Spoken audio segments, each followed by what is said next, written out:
Hello,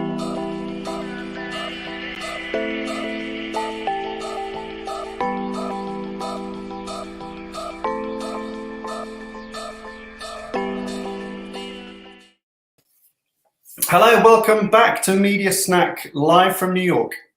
Greetings from London. And Happy New Year. Yeah, Happy New Year to you too. This is all new. We got new, it's the new year. Yeah. We've got a new format. This is basically like the old format that we're going back to, because lots of people are saying, why don't you just talk about things like you used to do? Well, now we're going to do that. We've got some new shelves. Yeah. You may spot David's new glasses as well, so it's swanky. Yeah, I can see now. That's what you look like.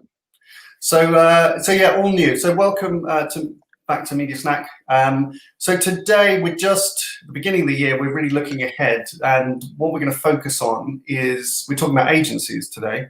Yeah, there's been some interesting, interesting evolutions in the last 12 months, really, on the agency side, and we're going to give some predictions of what we think are, perhaps some of the considerations for agencies going forward, and as always, we'll take the marketer's perspective of what you need to be thinking about. So we kind of dig into that. Just for context, we know that 2020, it's been talked about a lot. We talked about it a lot. It was a really tough year for agencies. The two big stories really that we observed from last year. One was that there was massive, reaction to the pandemic, obviously by agencies, anticipating huge reductions in revenues, which in some places materialized, but what the impact was wide-scale layoffs like we've never seen in industry before. The numbers were reported, over 50,000 people laid off from agencies, which is huge, and inevitably that was probably, there's a lot of expensive salaries there, and a lot of experience potentially left agencies. And Mark Reed at WPP got himself in a little bit of hot water at one point last year by saying, how proud he was that the workforce was under the age of 30, which was deemed to be partially ageist, of course, but also concerning for the marketers, right? Because there's a lot of experience potentially that's left the industry, maybe temporarily or maybe permanently, and that's a concern. But at the same time, we saw agencies performing incredibly well, actually, to support their clients, their advertisers, through a really tricky period of having to kind of reassess the market. We heard consistently from advertisers how impressed they were with their agencies last year.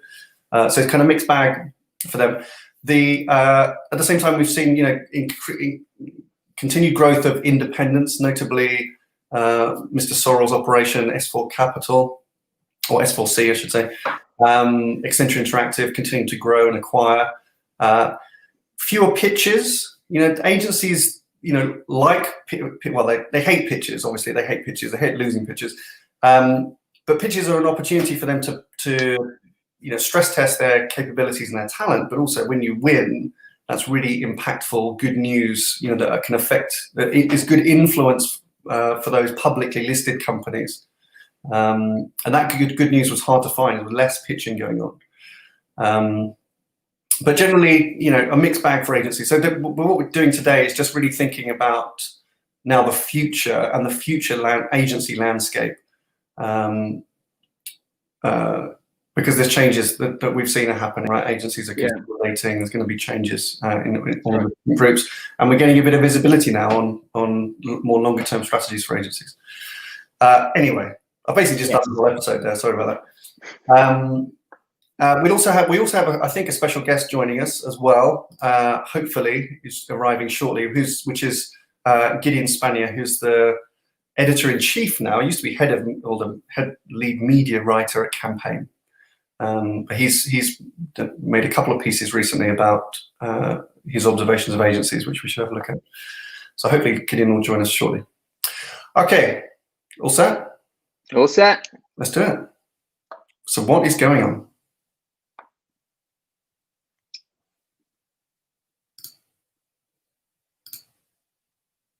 So what's going on? Good. There you go. So let me provide a little bit of context, Tom. I mean, you kind of, I think you summarized last year's brutality fairly kind of well. I mean, the one thing that we were expecting of last year was it was going to be a massive pitch year. I mean, we had a prediction of 25, 30 billion going into play. The reality was that actually it was nearer 6-7 billion. Many of those pitches were paused because of the pandemic and the crisis. Many were renegotiated in terms of an extension of a year's contract.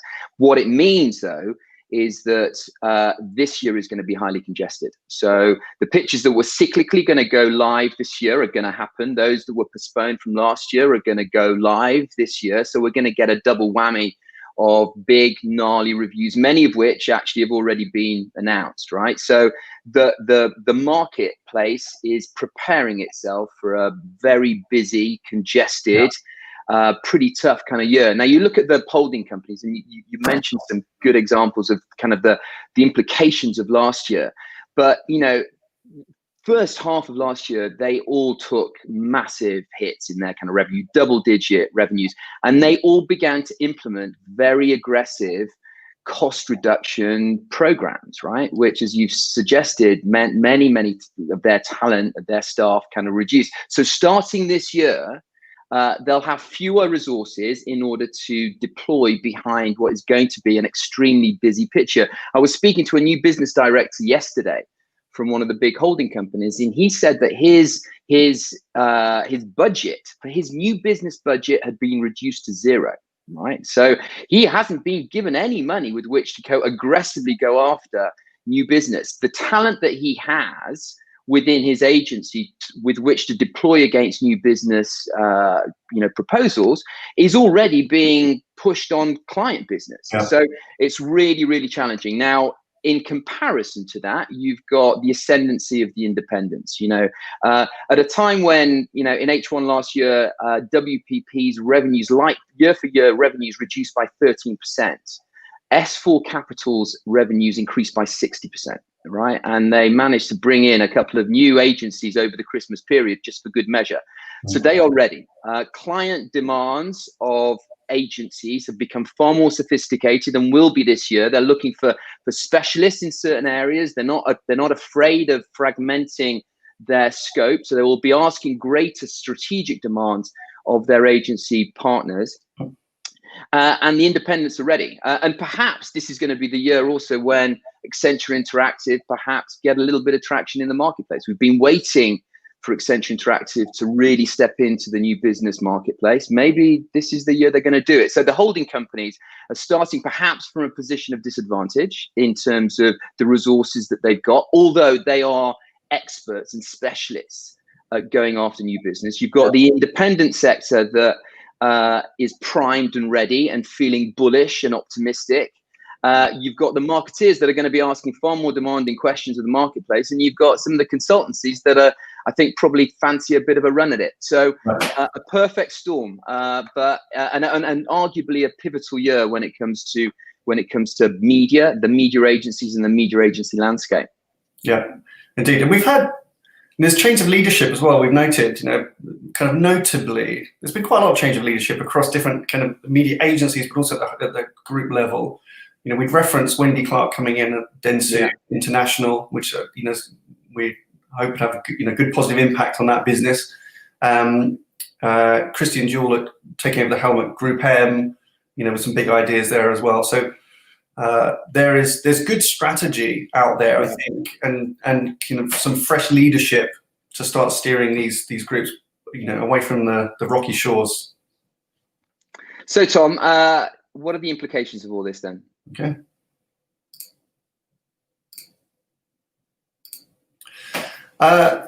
The implications for agencies, and actually, whilst it's been tough 12 months for agencies, it has created, I think you said, the perfect storm. I think it's the perfect storm, perhaps in a positive way, long-term for agencies. We've got, as I just mentioned, change in leadership. Okay, so you've got there's nobody tied, or less people tied to the legacy of agencies, defending the status quo, which is really important. Secondly, we've had, obviously, resources mobilized remotely. I reference WPP again. I mean, Mark Reed's been very vocal about this. He's, they're counting on about 20% reduction in office space required, maybe more than that. As we know, agency world is really centered around big metropolises, and they've been buying increasingly kind of premium floor space, right? WPP, as one example, took over vast amounts of the World Trade Center, in the new World Trade Center, prime real estate, not being used. So they've got these kind of resources that they can perhaps reallocate once they get out of these things, but it's also made them think operationally. Yeah. We've been advocating for a long time, or just at least posing the question, like, why do agencies need to be, mid-town businesses, right? Why do we hire people and put them in the center of cities when actually a lot of advertiser businesses are no longer in the cities necessarily?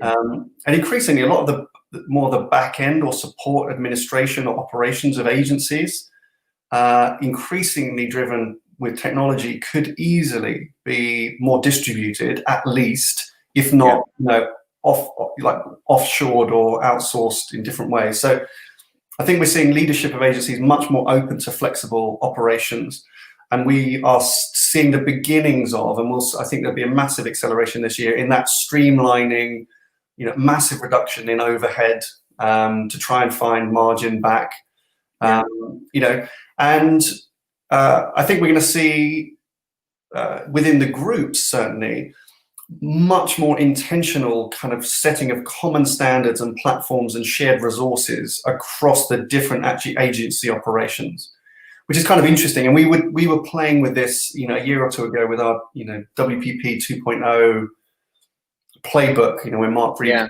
WPP, this idea that, if you do protect the agency brands, then those can operate in a more consultative type way. And actually all the back-end transactional data technology should be pretty consistent across agency brands, right? That can be a common platform. That's quite a nice, interesting operating model. It means that then agencies have got to migrate to more consultative fee-based models, and they should try and make themselves a little bit more independent, potentially, of the execution and the buy and the transaction. But we'll see. I think what it means for agencies as well is that, and we've had some beginnings of some radical consolidation. Dentsu just this week announced that their Visium agency no longer exists. Really, it's going to be wrapped into iProspect. We've had consolidations across other groups, and we'll expect a lot more actually in the future. And I think as well, the media just needs to kind of trim off all the loose threads. Or just package things a bit better. We're going to see, I think, back to the basics of really good quality planning and buying. Right? It's been a long time since we really thought agencies really lead with a planning and buying story. It's been that's right. Distracted by all kinds of other whiz bang shiny things, which really are just support functions.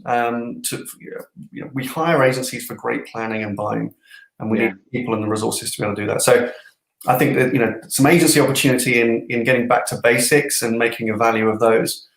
And then the final thing I think is to do with talent, which we've talked about a bit, which I said up front, there's been a massive reduction in headcount in agencies, perhaps necessarily so.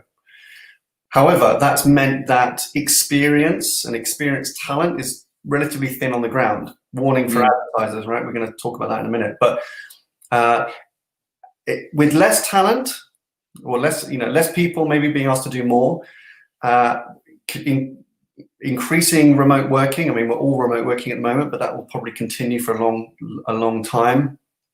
That for agency leadership, culture is going to be the real differentiator to attracting and keeping the best talent in the industry. And so the leaders of agencies are going to be working incredibly hard this year to provide strong leadership and really define their cultures and make them attractive places to work. Otherwise, we're going to lose great people, not just from agencies, but from the industry. And without that, we would expect huge churn of talent, which would be disastrous for the advertiser. So absolutely. Those are some of the big things. We're going to see simplification, increased consolidation. I think back to basics to a big extent in terms of the story and positioning and talent. Talent and culture has got to be at the front of mind of all agency leaders, I think. Absolutely. As it's me to ask you, isn't it? Back to our old format. So, right, let's go for the marketer's perspective. Yeah, Okay, so, it's good. I mean, change and dynamic change is, I believe, a good thing, but it has to be embraced by marketeers. And the first piece of advice that I would give to marketeers is be patient as the agencies begin to implement the changes and the radical structural changes that they've had to make. Clients, brands will see the benefits of those, but they have to be patient, and I think they have to allow the leaders of the agencies that they work with, the agencies that they are speaking to illustrate how that change will impact and benefit those clients. That's the first thing.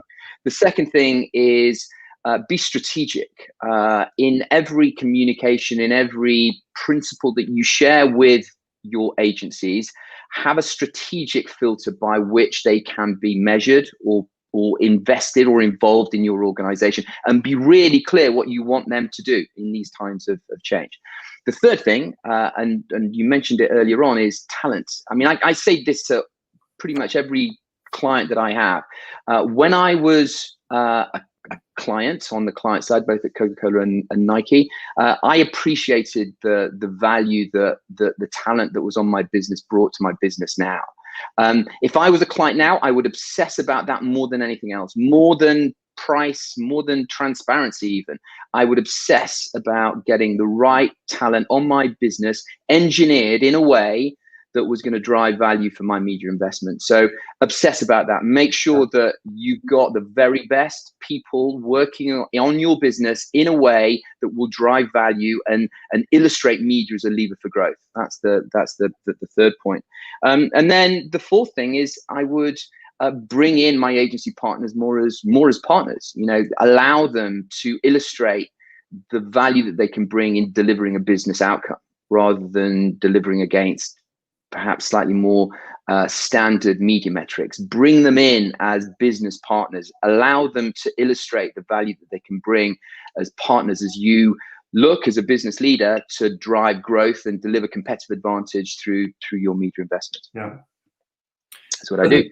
What do we say, or what would you say to then advertisers thinking, okay, well, this streamline operation consolidation, we're reducing headcount. You know, we're moving agency people out of expensive prime real estate. So what's my fee reduction going to be? Costs. What should I do? Shall I just ask for that right now? No, but it has to be right. It has to be reasonable and rational, right? I mean, it's the same as anything. You provide a scope of work. You make sure that you've got the right talent on your business. There will need to be a discussion around overhead. Obviously, if you don't have these massive, expensive offices, then perhaps there is an implication on overhead. Firstly, don't pay by commission, right? Let's just get that parked, number one. Then start having a more sophisticated discussion about what the cost is of the talent that is on your business. Principle number one for a client is pay fairly and pay equitably. If you don't, then frankly, you deserve everything you get. Pay fairly, pay equitably, but make sure that you hold the agency to account for the talent that is being put on your business, but focus on talent. Yeah, agree. And I think, it would be tempting, wouldn't it, to go into discussions with agencies saying, we're anticipating, leaner operations and lower overheads. Like, let's see it. But I think where we can, we would encourage advertisers to be a bit patient with that, because as agencies migrate to these new ways of working, they're going to have to kind of essentially run two business models in parallel. And I don't think they would be realizing the savings themselves for maybe a year. So I'm sure those efficiencies will come in time. But we would encourage you to hold back on asking the commercial questions, and as David, as you said, be supportive to that leadership, be directive to that leadership, tell them how you want to work, and in the meantime, make sure you have commitments on the talent and the resources that are going to be available. Absolutely, that's good.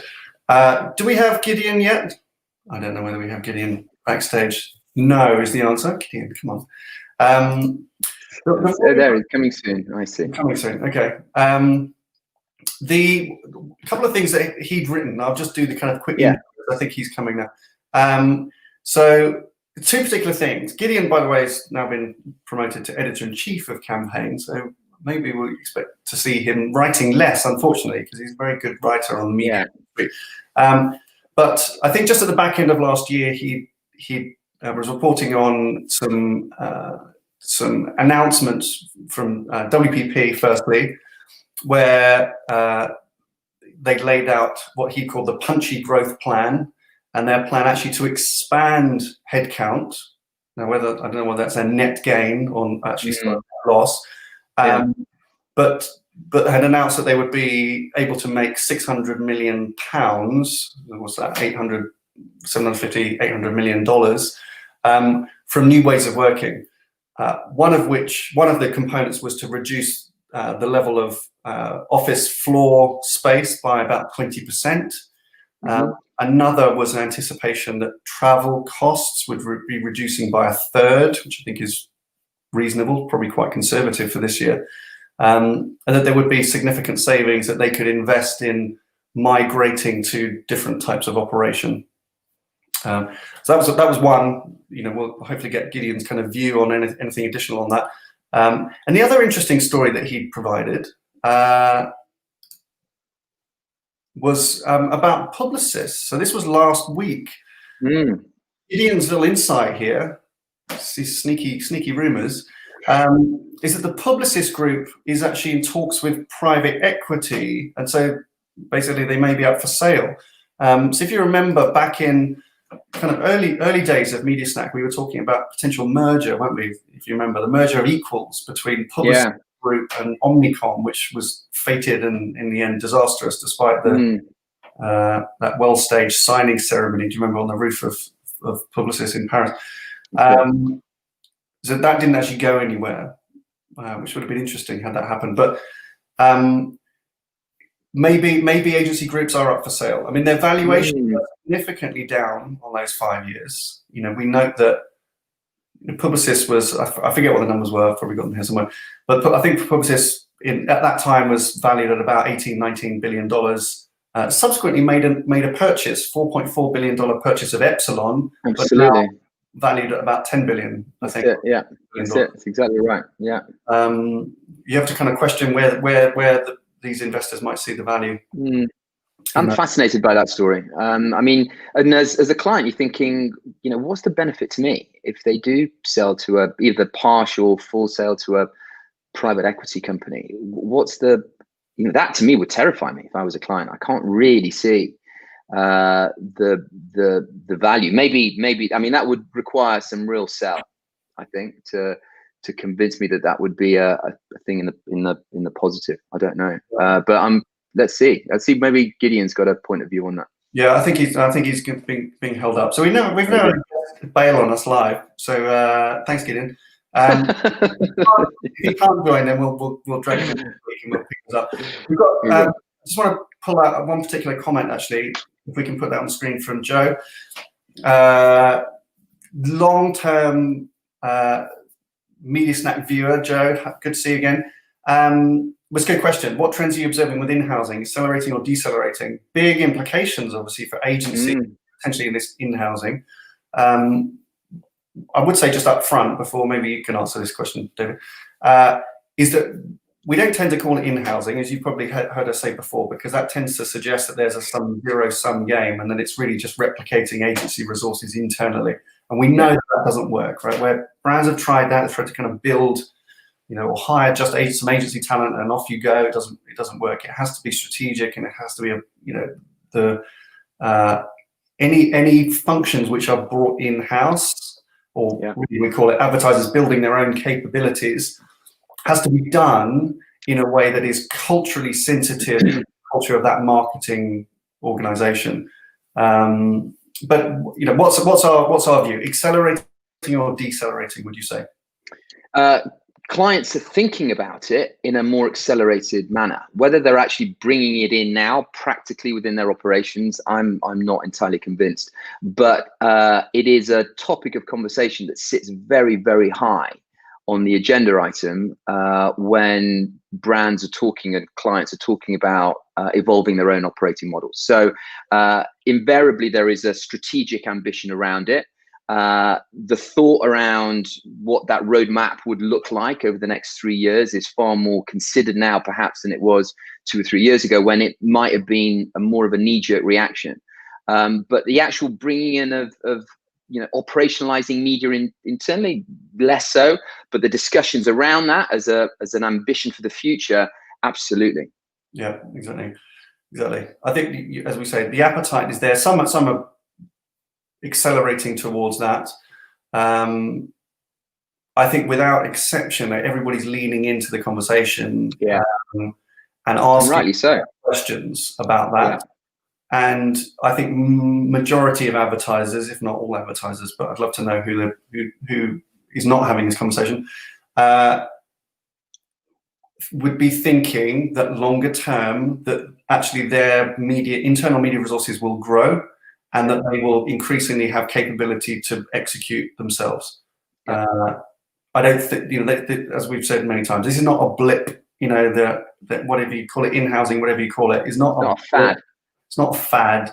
It absolutely makes sense to bring a lot of that thinking. And we make distinction between the execution, the hands-on keyboard, the buying, the seats, the actual bidding, the whatever you want to call that. Is one thing, and maybe that can continue to be used. You can continue to rely on external resources to do that. But I think without exception, I'm trying to think of an exception to the rule in the last couple of years where we've spoken to an advertiser who hasn't articulated an ambition or shown an ambition to have control of data, be managing insight, taking a lot more strategic decisions about their media investments. Yeah. And the reason for that, Tom, by the way, is because those are the questions that are being asked by their CEOs. Yeah. They can't avoid those topics because that's where the C-suite are shining a light within the marketing community. So, and that's only going to get more and more prominent as we move forward. Yeah. I was just about to close the episode. Now Gideon's turned up. So let's just say a quick hi to Gideon. We've got like 3 minutes. Hello. Gideon, fashionably late. I was doing something with the Advertising Association. I'm not sure if I was messing around. No, of course. How are you doing? Fine, thanks. Yeah, it's an exciting start to 2021. Exactly. Especially over here.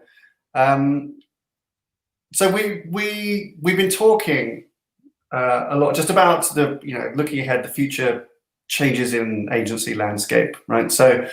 And we've considered some of the implications, and as usual, we've kind of given some advice to marketers about that. We were quite keen just to pick up on 2 pieces that you've written recently, which I've just mentioned. One is the WPP's punchy growth plans, which you gave us in December, and any kind of additional perspective you can give us on that, and if you think that is a model maybe that you're hearing from other agencies, perhaps, and also this lovely story that you gave us last week about Publicis maybe being up for sale, or private equity and maybe being interested in buying into the agency service sector, which we thought was very surprising. So where do you think they stand right now, the agencies? Well, the agency groups probably stand in a better place than they did 12 months ago, which is a paradox, right? But actually, if you think about it, they had to undergo drastic surgery during 2020. And I think it's easy to knock the big agency groups, but they've evolved and changed a lot over time. And I think they were fully aware of the challenges that they faced. When you take the existing big 6, I think it's true to say WPP and Publicis Groupe were 2 which have made more efforts to change. And they were able to push through more change in 2020. So when I look at the whole sector, I say, well, no one can say this is a sector that is unaware of the need for change. WPP is interesting because it's basically had 4 years of declining revenue and everyone in the legacy space declined in 2020. And I think their growth plans, such as they are also partly to do with the fact they've reached the bottom. It could be much worse, but frankly, they've integrated and simplified and digitized quite a lot of their operations. And remote working and flexible working is changing all businesses. With it's going to improve margin because people are going to have less office space and travel less. Now we can all argue about what that does for creativity and innovation, but the WPP plan basically to add 10,000 people in the next 5 years will only take them back to sort of where they were a couple of years ago, one level. But I think you're going to see more efficient staff. And a more efficient business, and I think to a wider point, the growing role of data technology, CRM, analytics. Not only is it what clients are asking for, and it's clearly where in a more digital world, what if you like is the core of client businesses. It's more predictable revenue. It's interesting. In Q2, the worst of the downturn, Dentsu said it was Merkle that was performing best for them. And I think to the second story, which Campaign broke about private equity having some talks with Publicis Groupe. By the way, Publicis Groupe, after my story, came out with a denial, but the denial was there are no talks. But I said the talks were at the end of last year, which is, I believe, to be 100% accurate. How advanced the talks were? Was it really about a sale? Was it more just, let's have a look? To give you an idea, Publicis Groupe's share price halved between January and March last year. So it suddenly looked pretty cheap. I mean, all of these groups look cheap. And I'll give you one other stat, by the way, and then Publicis Groupe's share price crept up between October and December. Suddenly it was back at the same level. So wouldn't you look if it was looking pretty cheap in the summer and you could start to see the market improve? And I think private equity, if they are looking again at the agency space, it's because there's more predictable, stable revenue from advising on e-commerce and managing CRM and all of the sort of customer experience side of things.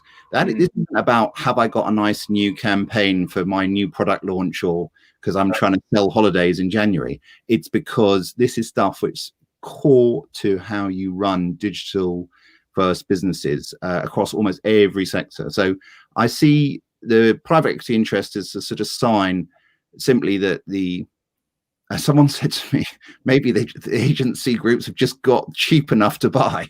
Yeah. Do you think, I mean, what would be and I'm looking at it from the perspective of a client, if you're sitting in Publicis, would there be a material impact on me as a client if private equity were to be involved in that? Or would that just sit at a corporate commercial kind of level? Would that be a positive or a negative that I would look at? I think it's a really difficult question to answer, actually. And I also want to be careful not to sort of go too much into the realms of speculation. Private equity can be a good owner. And, Warren Buffett once made an approach for WPP in 2012 for 9.25p per share, £9.25. And by the way, the share price today is about £8. So Warren Buffett knew what he was doing, and that Berkshire Hathaway sort of has lots of stakes, and it's a big investment business, even if it's not private equity. I think when the one advantage for taking the agency groups off the stock market is they're not so exposed, and if you're going to carry out surgery, it's a lot easier when you sort of involve quarterly statements to the stock market. And Dentsu in December said they were going to move from 150 brands to 6 globally. I mean, I love agencies, but some of these groups that have acquired, they've just got too big a collection. And simplification in the public glare of the stock market is difficult.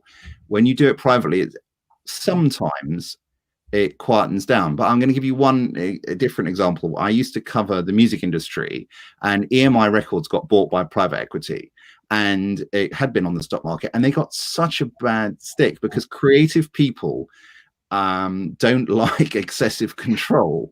When I was writing about it, it was very good because we could always do pictures of Kylie Minogue and Robbie Williams. We would get lots of coverage with nice pictures. But as a serious point, turning around, but restructuring any creative business is challenging.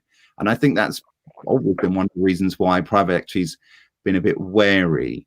I want to add one more thing. These agency groups, if you take all of the big ones, they're all worth, in the region of $10 billion plus. So that's very big for even a private equity group. You probably have a couple have to come in. So it's easy to think, oh, wouldn't it be interesting if one of these groups got taken out? The fact is there's been one big deal in the last sort of 8-9 years, and that was Vivendi, controlled by Bolloré, buying Habas, also controlled by Bolloré. There haven't been very many. It's a lot easier to digest smaller deals. Yeah. Has there been, since obviously we're talking about Publicis, and just before you joined, we were referencing the merger of equals, the failed merger of equals that was supposed was trumpeted a number of years ago. Have there been any rumors subsequently of mergers of groups? Because you think that would, again, if there's interest from an investment perspective, and we're talking about groups themselves simplifying and consolidating. Wonder whether anyone's ever had any subsequent ideas of bringing some of these groups together. Well, bankers generally make their money by coming up with brilliant ideas and then selling them, which would be running the rule over all kinds of different companies. I can say truthfully that I don't think I know of any sort of significant, credible plan that's sort of come up. But I mean, if there are always people looking at different combinations and trying to see what would work. I mean, Accenture has been very acquisitive. I'm sure Accenture, with a market cap more than 10 times the size of any agency group, will have looked at it, for example. And I mean, there was absolutely a rumor, not that it was ever any evidence, that Accenture could come for one of the agency groups, because that would have allowed them to sort of absolutely get to number one in one go. Yeah. I remember we talked about that at the time. I think there was. I mean, if I was to say one other thing, and agencies do get a hard time, and sometimes for quite valid reasons. And I often look back to the ANA investigation in 2016 as a sort of high watermark. The share prices of most of these groups went down afterwards and have never recovered fully. The pandemic forced clients and agencies and media owners all to work much more closely together. And I've heard from many places how client satisfaction scores have gone up, and in some cases employee engagement as well. And so a paradox of the pandemic is it's made, I think, lots of players within the whole sort of ecosystem appreciate each other a bit more. Yeah, well said, absolutely. Good. That's a nice positive spin. It's good. For the episode. Gideon, thank you so much for joining us. Congratulations. I don't think I've spoken to you actually since you were made top boss at Campaign. So congratulations on that. We look forward to many more. We were mentioning earlier, it'd be a shame if you're not writing as much as you used to because of that. But because we all value your perspectives and insights on the media industry so much. But do keep giving us those, please. Okay, thank you for joining us, Gideon. It's a pleasure, and thanks a lot. And I'll take that as an instruction to work harder. Okay, take care. We'll see you soon. Thanks, Gideon. Thanks, man. Good. Okay. So we got there.